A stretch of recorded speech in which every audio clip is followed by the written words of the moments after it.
এক্সেলে advance লেভেলে কাজ করতে গেলে শীট এবং সেলের প্রোটেক্টের কাজ জানা খুবই জরুরি, কারণ বড় কোনো হিসেবে শীট টু শীট এবং সেল টু সেল লিঙ্ক করলে বা বড় বড় ফর্মুলা ইউজ করার পর তাকে প্রোটেক্ট করে রাখা একান্ত প্রয়োজন।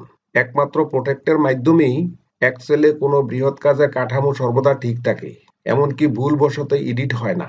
তো দেখুন কিভাবে প্রোটেক্টের মাধ্যমে কোনো ফাইলকে সম্পূর্ণ নিরাপদ রাখা যায়।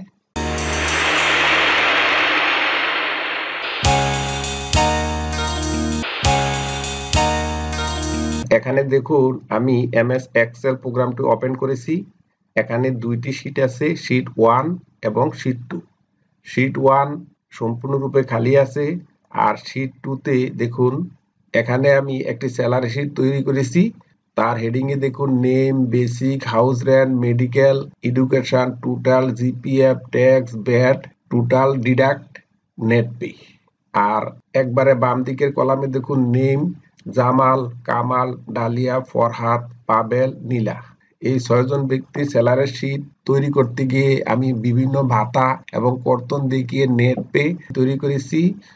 এরকম একটা স্যালারি শীট তৈরি করার পর তার বিভিন্ন অংশ প্রয়োজনের তাগিদে ফর্মুলা সেলগুলা প্রোটেক্ট করে নিতে হয়। তো এখন আমি প্রথমেই একটি সম্পূর্ণ শীটকে কিভাবে প্রোটেক্ট করতে হয় তা সহজভাবে দেখাচ্ছি। তার জন্য এখন আমি শীট 1 এ গেলাম। শীটের একবারে উপরে বাম দিকের কোনায় দেখুন একটি এরো চিহ্ন আছে, সেই এরো চিহ্নতে ক্লিক করুন। এখন পুরো শীটটি সিলেক্ট হয়ে গেছে। এই অবস্থায় আমি শীটের যে কোনো জায়গায় মাউসের রাইট বাটনে ক্লিক করলাম।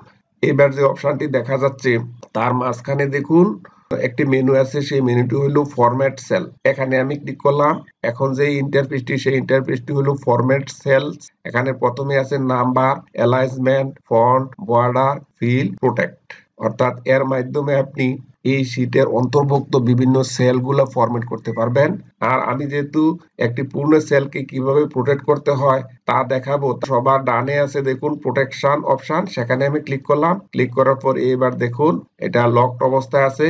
যদি লকড অবস্থায় না থাকে তাহলে আপনি লকড অবস্থা করে নেবেন। এখন আমি টাইটেল বারের নিচে যে রিভিউ অপশন আছে সেখানে আমি ক্লিক করলাম।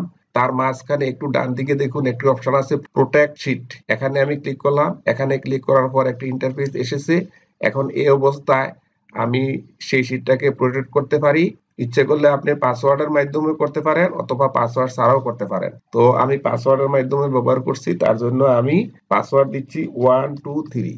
আবার পাসওয়ার্ডটি কনফার্ম করার জন্য আগের মতো 1 2 3, তারপর ওকে করলাম। এবার উপরের যে প্রোটেক্ট অপশনটি ছিল এখন এটা দেখুন আনপ্রোটেক্ট শীট হিসাবে আছে। অর্থাৎ এই অবস্থা থাকা অবস্থায় আমি শীটের কোথাও কোনো কিছু লিখতে পারছি না। দেখুন যেখানে কোনো কিছু লিখতে চাই লেখা আসছে না, কোনো লেখা আসছে না। প্রোটেক্ট করার পূর্বে কিন্তু যা ইচ্ছা তাই লেখা যেত। এখন দেখুন কোনো লেখাই আমি শীটের ভিতরে লিখতে পারতেছি না। অর্থাৎ এখন আমার সমস্ত শীটটাই প্রোটেক্ট হয়ে গেছে।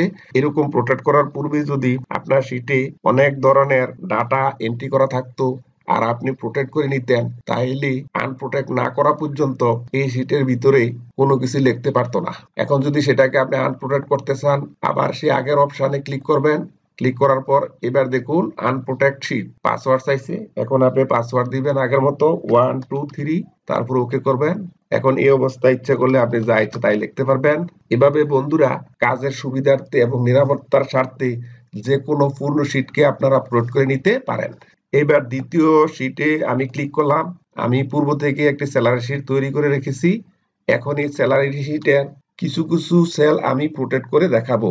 তার জন্য ঠিক আগের মতো শীটের উপরে ডান দিকে যে এরো আছে সেই এরোতে আমি ক্লিক করলাম। এবার পুরো শীটটি সিলেক্ট হয়ে গেছে।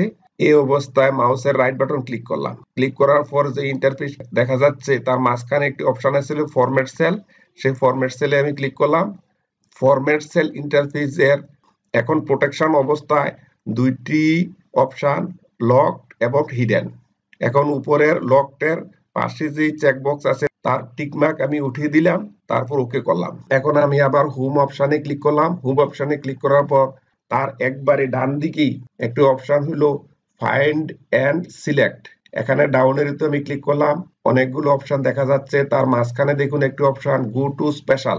গো টু স্পেশালে ক্লিক করার পর যে ইন্টারফেস দেখা যাচ্ছে তার মাঝখানে দেখুন একটি অপশন আছে, সেই অপশনটি হলো ফর্মুলা। এই ফর্মুলাতে আমি ক্লিক করলাম। ফর্মুলাতে ক্লিক করার পর তার নিচে সবগুলা চেক বক্সে টিক মার্ক অবস্থায় থাকবে। যদি টিক মার্ক না থাকে আপনি টিক মার্ক দিয়ে নেবেন।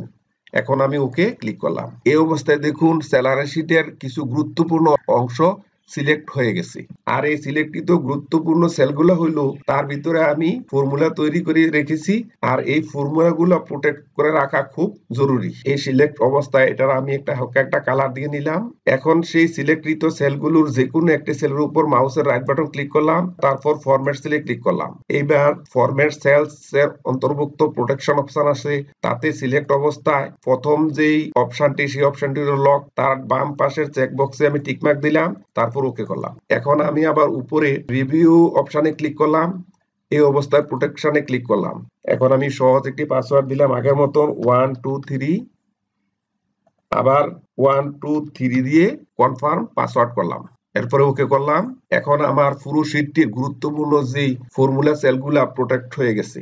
এখন যদি সেই সেলের মধ্যে আমি কিছু লিখতে চাই, এই দেখুন আমি লিখতে পারতেছি না। আবার দেখুন কিন্তু মেডিকেল এডুকেশন এগুলা প্রোটেক্ট হয় নাই, কারণ এখানে কোনো ইকুয়েশন নাই। আবার দেখুন নেট পে, এখানে যদি আমি কিছু লিখতে চাই আমি লিখতে পারতেছি না, কারণ এগুলো প্রোটেক্ট হয়ে গেছে। এখানে টাইপ করতে গিয়ে দেখুন name, basic, medical, education, GPF এগুলা কিন্তু প্রোটেক্ট হয় নাই, কারণ এরকম একটা স্যালারি শিট তৈরি করতে সেই ডাটাগুলো প্রায় পরিবর্তন করে নিতে হয়। দেখুন এই স্যালারি শিটে প্রথম যে নামটি সেই নামটি হলো জামাল। আমি তার বেসিকটাকে চেঞ্জ করে দেখছি কি হয়।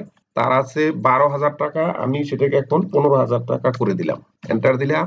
এবার দেখুন এন্টার দেওয়ার সাথে সাথে নেট পেও কিন্তু চেঞ্জ হয়ে গেছে। আবার নিচে দেখুন এখানে পাবেলের মূল বেতন হইল 13,000 টাকা, আর তার নেট পে হইল 18,080 টাকা। এটাকে যদি আমি 10,000 টাকা করে দেখি কি পরিবর্তন হয়, এই এন্টার দিলাম। এবার দেখুন তার সবকিছু পরিবর্তন হয়ে এখন তার নেট পে হয়ে গেছে 13,700 টাকা। তো বন্ধুরা ইকুয়েশন গুলা আমি ফাইন্ড এবং গো টু স্পেশাল এর মাধ্যমে ফর্মুলা গুলা সিলেক্ট করেছি। আপনি ইচ্ছে করলে এরকম আলাদা আলাদা ভাবে সিলেক্ট করেও প্রোটেক্ট করে নিতে পারেন। তো বন্ধুরা এই ভিডিওটি এক্সেলের একটি খুব গুরুত্বপূর্ণ ভিডিও। পরবর্তী ভিডিও পাওয়ার জন্য আমার চ্যানেলে সাবস্ক্রাইবের মাধ্যমে সংযুক্ত থাকার জন্য আপনাকে অনুরোধ রইল। ধন্যবাদ।